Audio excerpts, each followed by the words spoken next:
জাতীয় প্রেস ক্লাবে বিএনপি মহাসচিব মির্জা ফখরুল ইসলাম এক অনুষ্ঠানে বক্তব্য রাখছেন, আমরা সরাসরি চলে যাচ্ছি সেখানে। তার যে পাওনা আসে পাওনাটাকে পাইয়ে যাওয়ার মতো একটা রাষ্ট্র ব্যবস্থা। অনেক স্মৃতি আছে মাহফুজুল্লাহ আমার সঙ্গে। আমি তার সঙ্গে একসাথে চীনে গেছি, নরওয়েতে গেছি, সুইজারল্যান্ডে গেছি, লন্ডনে গেছি রাজনীতির কারণে।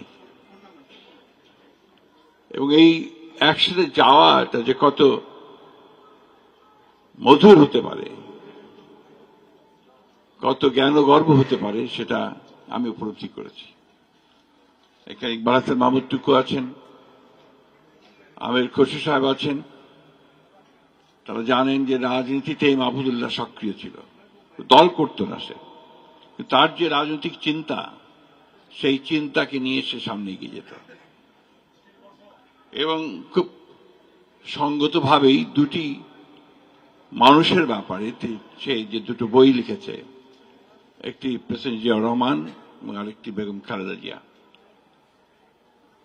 এই দুজনেরই বাংলাদেশের পুরো ইতিহাসে যে কত বড় অবদান এবং তাদের যে কাজগুলো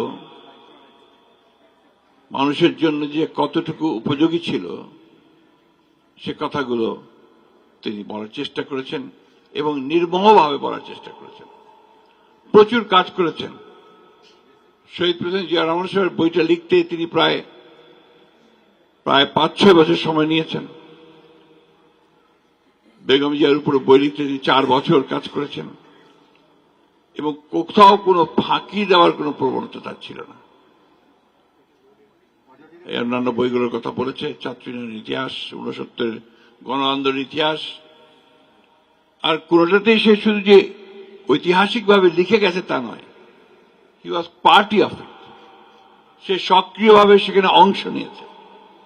আমি সবচেয়ে বেশি আমার মনে পড়ে যে 14 নির্বাচনের পরে 18 নির্বাচনের আগে এই সময়টা সে অনেক কাজ করেছে এবং তখন সমস্ত দলগুলোকে ঐক্যবদ্ধ করবার জন্য মাহফুজুল্লাহ এবং মাহবুবুল্লাহ ভাইয়ের যে প্রচেষ্টা ছিল, আরেকজন ছিলেন জাফরুল্লাহ ভাই, সে প্রচেষ্টা ছিল একটা অসাধারণ প্রচেষ্টা এবং তারা ছিলেন বলেই সেদিন বোধহয় সেই বাম ডান সবাই মিলে একটা জায়গায় আসা সম্ভব হয়েছিল। একেবারেই গণতন্ত্রে বিশ্বাসী মানুষ ছিলেন এবং সেই গণতন্ত্রকে প্রতিষ্ঠা দেওয়ার জন্য তিনি কাজ করেছেন। ছাত্র জীবনে আমরা সবাই জানি যে আমরা সবাই বেশিরভাগই বিপ্লবী রাজনীতির সঙ্গে জড়িত ছিলাম। মাহবুবুল্লাহ ভাই এখন আছেন। আমরা সেদিন শ্রেণী শত্রু খতম করার স্লোগানও দিয়েছি মাহবুবুল্লাহ ভাইয়ের সঙ্গে। ঠিক কি বলেন নান্নু ভাই?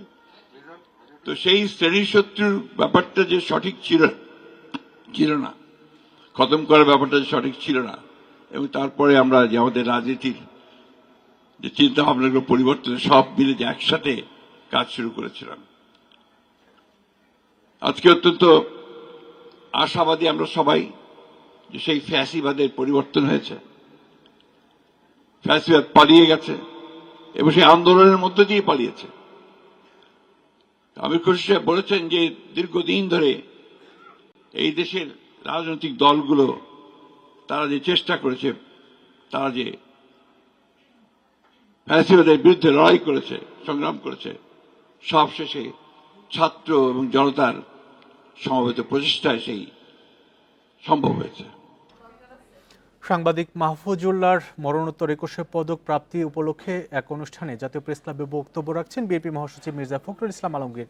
আমরা এতক্ষণ ছিলাম সেখানে।